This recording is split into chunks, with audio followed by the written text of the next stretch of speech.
Okay, so since now we know that Nanotyrannus is valid, and yes, I am aware that I did my own version of Jurassic Fight Club and T-Rex Hunter.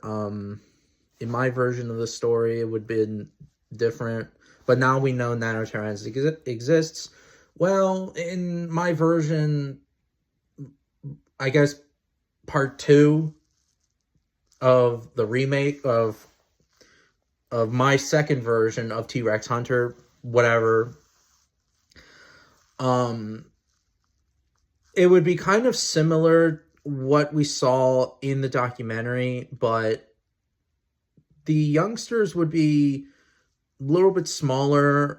They wouldn't be like let's just say older juveniles, like the half the size of Nanotyrannus or anything like that. They would be much smaller.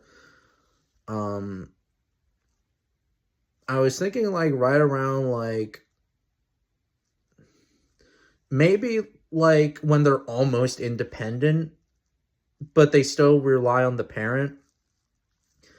Um, but regardless, though, the youngsters fend for themselves. And the Nanotyrannus shows up out of no. Well, the youngsters like compete against food one another until a Nanotyrannus shows up. Nanotyrannus hisses,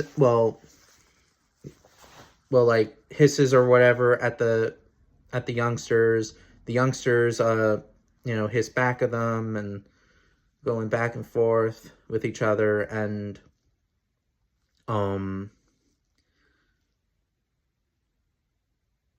until finally, the Nanotyrannus attacks. Well, or actually, no. Notice that like it's too much. The youngsters run away, but the Nanotyrannus is hungry. It wants to attack the weakest sibling, and it bites it right through the neck and kills it. The older sibling goes back with the parent. The adult looks for the youngster, but it's already too late.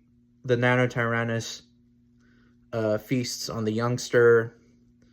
The mother chases after the nano and tries to wake the youngster up, but it's too late, and she leaves the youngster behind, the weakest youngster behind.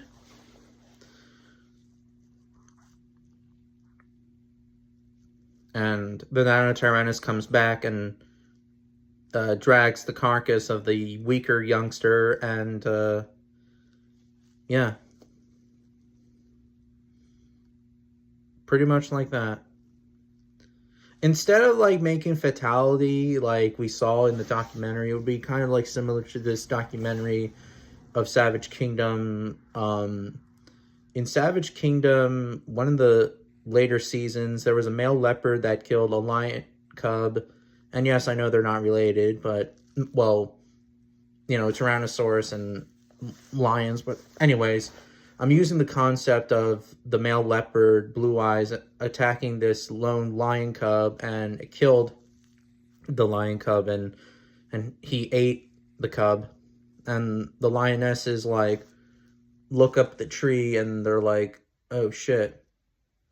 The youngsters, our cub's dead. Well, it's kind of similar to that kind of concept, but the mother just leaves the youngster. He chases after the mother or the father or whatever, the parent chases after the nano, and the Nanotyrannus like comes back, but drags the carcass. Another thing is that in the document, George Blazing did say that Nanotyrannus only not to doesn't eat the youngsters but kill for competition.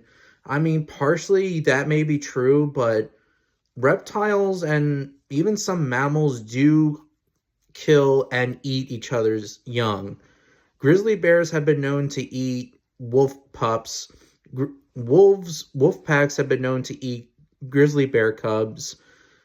Lions are probably one of the only predators that don't eat other predators. We don't know why, but they just don't. I mean, occasionally they do, but it's rare for them. Hyenas, wild dogs, and leopards, eat lion cubs and each other's young. But, yeah. But, that's all. So, the Nanotyrannus would eat the youngster. It would kill a young Tyrannosaurus. If the youngster is not with the parent, it would attack it, kill it, drag the body for the adults or the parent not to notice, and eats the carcass. But yeah, that's pretty much it of my version of the story. And yes, I kind of have another version of quote-unquote raptor versus T-Rex, or in this case, I'll figure it out, but yeah.